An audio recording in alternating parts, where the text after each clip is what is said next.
Hi friends, ఎలా ఉన్నారు? ఈరోజు మనం పచ్చిమిరపకాయలు పొడి చేసుకుందాం. అది కూడా ఎండలో పెట్టే పని లేకుండా, ఫ్యాన్ కింద ఆరబెట్టకుండా, అలాగే మనం ఓవెన్ కూడా వాడకుండా సింపుల్గా ఒక 15 మినిట్స్లోనే మనం పచ్చిమిరపకాయలతోటి పొడి చేసుకుందాం. నేను 1 కేజీ పచ్చిమిరపకాయలు తీసుకున్నాను.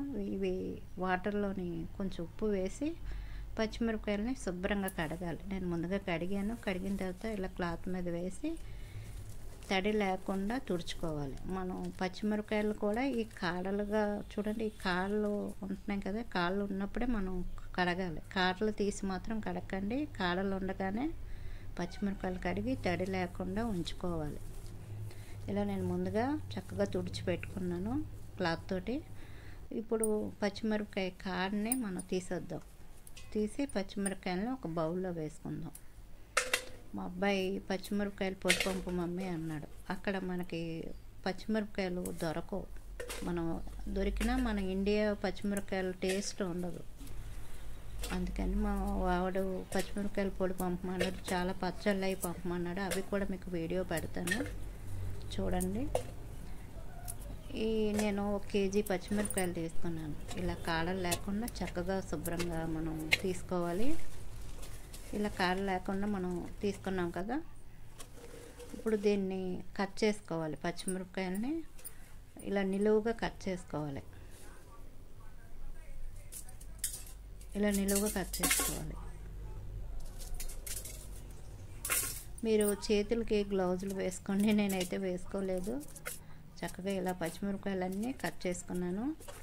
మనకి టైం కూడా ఎక్కువ పట్టదు. ఒక 15 మినిట్స్లో మనకి చక్కగా పొడి రెడీ అయిపోద్ది. ఇలా పచ్చిమిరపకాయలు అన్నీ కట్ చేసుకున్నాం కదా, నేను 1 కేజీ పచ్చిమిరపకాయలు తీసుకున్నాను. ఇవి కేజీ. 1 కప్పు సాల్ట్ వేసుకోండి. ఇలా వెడల్పుగా బాండి పెట్టుకోండి, కళాయి పెట్టుకోండి. గిన్నె కూడా కొంచెం దలసరిగా ఉన్నదే పెట్టుకోండి. ఇందులోనే 1 కప్పు సాల్ట్ వేసుకొని గ్యాస్ కూడా ఆన్ చేశాను. కొంచెం హైలో పెట్టుకోండి. ఒక 3-4 నిమిషాలు హైలో పెట్టి వేపండి.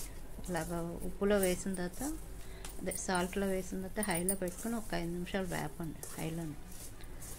తర్వాత గ్యాస్ని మనం మీడియంలో పెట్టి కలుపుతూ వేపుకోవాలి.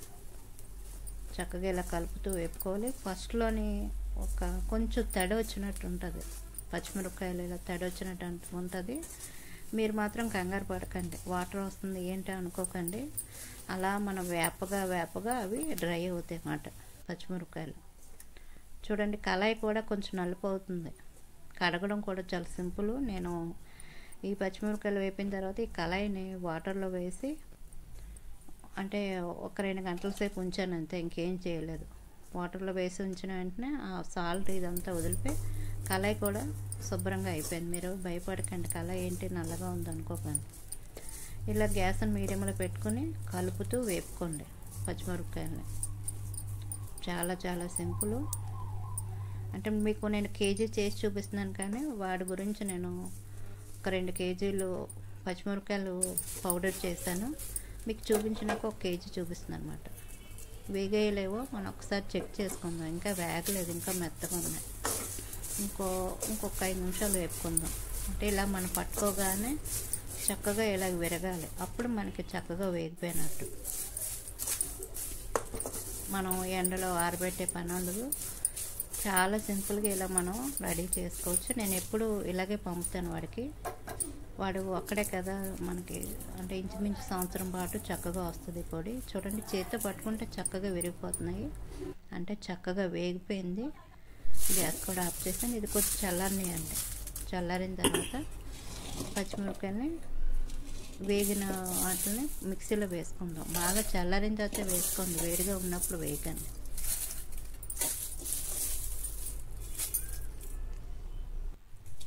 ఇలా వేసిన తర్వాత మిగతాది ఇలా జల్లించుకుందాం.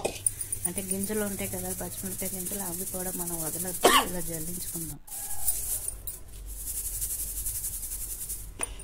ఇదిగో మనం వేసుకున్న సాల్ట్ ఇది మనం పక్కన పెట్టుకుందాం. ఈ జల్లించుకున్న గింజలు కూడా వేసుకొని చక్కగా మనం పొడి చేసుకుందాం. చూడండి ఎంత సింపుల్గా మనకి పచ్చిమిరపకాయలు పొడి రెడీ అయిపోయిందో. వాడైతే కర్రీలోకి గట్ట చక్కగా వాడుకుంటాడు. అంటే వాళ్ళకి పచ్చిమిరపకాయలు దొరికిన ఘాటు కూడా ఉండవు, మన ఇండియన్ మిరపకాయలాగా ఉండవు. చక్కగా ఫారెన్లో ఉన్న పిల్లలకి ఈ విధంగా మీరు పొడి చేసి పంపండి. వీడియో నచ్చినట్లయితే ప్లీజ్ లైక్ చేయండి.